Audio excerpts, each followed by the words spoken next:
Hello दोस्तों, तो आज के इस वीडियो लेक्चर में हम लोग पढ़ेंगे प्रॉपर्टी नंबर 5। पिछले 4 प्रॉपर्टियों के बारे में मैं डिस्कस कर चुका हूं। आप वीडियो नहीं देखें तो पिछले वीडियो जाकर देख सकते हैं ताकि आपको अगला वीडियो ज़्यादा बेहतर समझ में आए। मैं हूं प्रदीप शर्मा और आप सबों को अपने यूट्यूब चैनल बेनोन मैथमेटिक्स पर स्वागत करता हूँ। जैसा कि आप सब आदमी देख रहे हैं बोर्ड पर कि एक प्रॉपर्टी लिखा हुआ है डेफिनेट इंटीग्रेशन का, लेकिन एक फंक्शन है जिसको इंटीग्रेट करना है a से लेके b तक, लेकिन फंक्शन में वेरिएबल x है। फंक्शन में वेरिएबल x है। ठीक है, फिर से रिटक। हेलो दोस्तों, तो आज के इस वीडियो लेक्चर में हम लोग देखेंगे डेफिनेट इंटीग्रेशन का प्रॉपर्टी नंबर 5। फिर 5 के बाद 6 देखेंगे, फिर 7 देखेंगे। 7 प्रॉपर्टी ही हमारे एनसीईआरटी में दिए गए हैं। ऐसे प्रॉपर्टी बहुत है, लेकिन 7 प्रॉपर्टियों के सहारे हम लोग एनसीईआरटी का पूरा सिलेबस कवर करेंगे।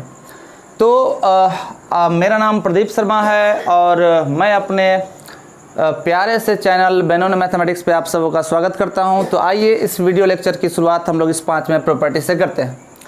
तो डेफिनेट इंटीग्रेशन का 5वां प्रॉपर्टी ये कहता है कि अगर हम मेरे पास कोई फंक्शन है f जिसमें वेरिएबल है x और उसको इंटीग्रेट कर रहे हैं a से b तक, फ्रॉम a टू b, तो कहता है कि अगर आप इस वेरिएबल को lower limit plus upper limit minus x से रिप्लेस कर दीजिए और इंटीग्रेट वापस a से b तक ही करिए, तो ये डेफिनेट इंटीग्रेशन का मान चेंज नहीं होगा। यानी अगर वेरिएबल को lower limit plus upper limit minus x से एक्सचेंज कर दिया जाए, फिर भी इंटीग्रेशन a से b तक ही कर रहे हो, तो ये दोनों इंटीग्रल का मान सेम होगा, बिल्कुल बदलेगा नहीं। ये है प्रॉपर्टी नंबर 5।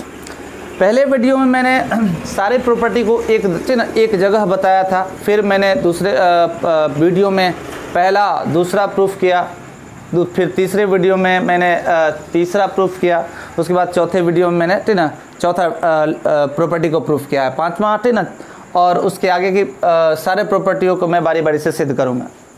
तो आइए इस प्रॉपर्टी का प्रूफ देखते हैं क्या है। प्रूफ, तो इस प्रॉपर्टी की हम लोग मतलब सत्यता, यानी इस प्रॉपर्टी का प्रूफ हम लोग राइट हैंड साइड से देखते हैं, ज़्यादा आसान हो जाएगा। अगर हम करें तो लेफ्ट हैंड साइड से भी कर ही सकते हैं, कोई प्रॉब्लम नहीं है, लेकिन आप लोग को ज़्यादा बेहतर समझ में आए इसके लिए हम राइट साइड से करते हैं। ठीक है, तो मान लेते हैं कि जो हमारा राइट हैंड पार्ट है, ठीक ना, वो कुछ ये a से b तक इंटीग्रेशन करना है, ठीक ना, फंक्शन का, लेकिन इसमें वेरिएबल x के स्थान पर a plus b minus x है। अब क्या है कि हम यहाँ पर आप देख रहे हैं कि ये फंक्शन में जो वेरिएबल है वो a plus b minus x है। a plus b minus x को सिंगल वेरिएबल से रिप्लेस करेंगे, तब जाके यहाँ पर हमारा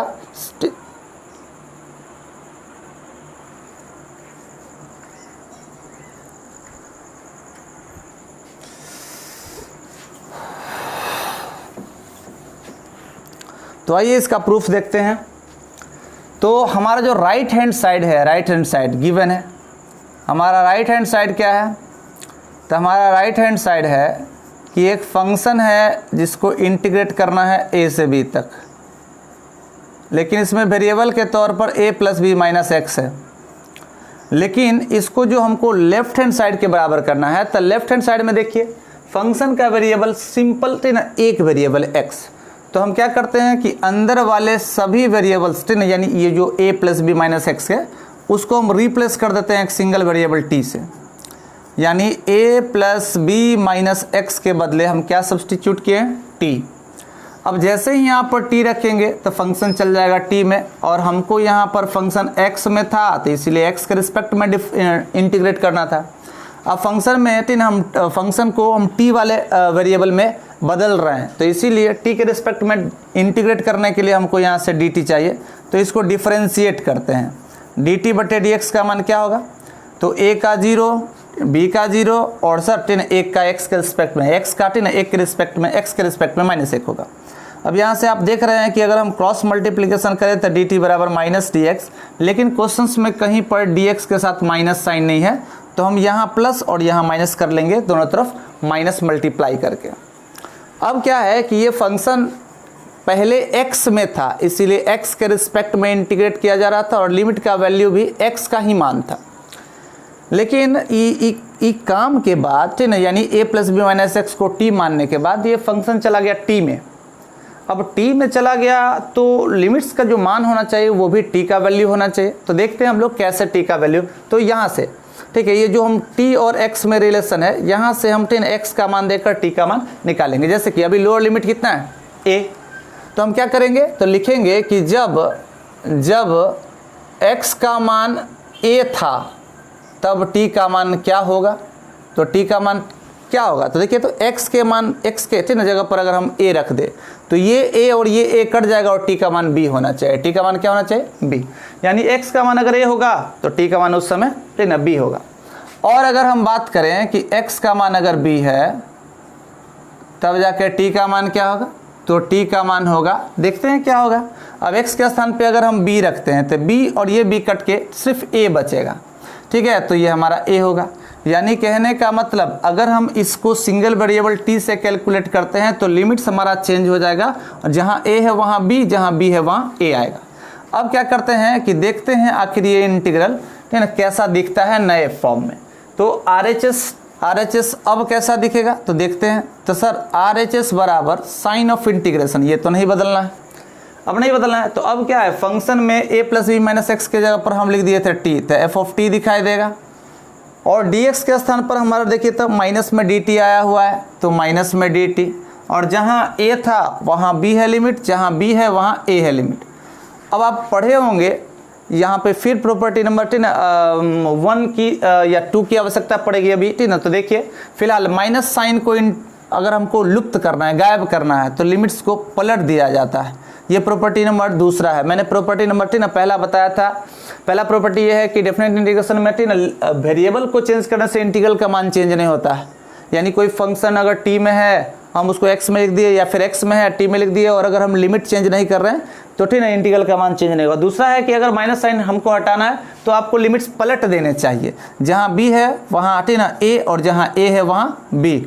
और ये हो गया हमारा एफ ऑफ टी का इंटीग्रेशन टी के रिस्पेक्ट में। लेकिन ये किससे, तो प्रॉपर्टी नंबर 2 से, प्रॉपर्टी नंबर 2 से। अब देखिए ये प्रॉपर्टी नंबर 2 है कि अगर माइनस साइन को इक्वलाइज करना है तो हमको लिमिट्स को पलट देना होगा। इसीलिए बोल रहे हैं कि अगर कोई पिछला वीडियो नहीं देखे हैं तो आप जाइए देखिए पहला वीडियो, जिसमें हम थे ना सातों का सातों प्रॉपर्टी एक जगह लिखे हैं, फिर बारी बारी से सभी प्रॉपर्टियों को प्रूफ करते 4 तक प्रूफ किए हैं। और 5वां प्रॉपर्टी सिंपल सी बात है, हम पहले ठीक ना पायदान पे रखे बिना ठीक ना आखिरी पायदान पे पैर नहीं रख सकते हैं, अगर रखते हैं तो बेवकूफ़ी है। अब क्या है कि यहाँ पर एक फंक्शन है मेरे पास जिसमें वेरिएबल टी है और टी के रिस्पेक्ट में ही उसको इंटीग्रेशन कर रहे हैं कितना, a से b तक। और प्रॉपर्टी नंबर ये कहता है 1 कि अगर आप वेरिएबल को चेंज कर देते हैं तो इंटीग्रल का मान चेंज नहीं होगा। ये प्रॉपर्टी नंबर क्या है, 1। और आप देख रहे हैं कि ठीक ना यही हमारा LHS है, यही हमारा LHS है, और इसका दर हम ठीक ना देखिए तो LHS और RHS को क्या कर दिए बराबर, और ये हमारा प्रॉपर्टी हो गया ठीक ना प्रूफ। ये प्रॉपर्टी हो गया हमारा प्रूफ। तो देख लीजिए यहाँ पर 5वां प्रॉपर्टी क्या कह रहा था कि a से b तक अगर किसी फंक्शन f ऑफ x को इंटीग्रेट कर रहे हैं, तो अगर फंक्शन के वेरिएबल को upper limit plus lower limit या फिर lower limit plus upper limit minus x से रिप्लेस करके और इंटीग्रेशन अगर a से b तक ही कर रहे हैं तो इंटीग्रल का मान बिल्कुल भी चेंज नहीं होता है, और ये है उसका प्रमाण। ठीक है, तो ये 5वां प्रॉपर्टी है ठीक ना। हम 6ठे प्रॉपर्टी के साथ अगले वीडियो में मिलेंगे, फिर 7वें प्रॉपर्टी के बाद उसके अगले वीडियो में मिलेंगे। तब तक के लिए जय हिंद जय भारत।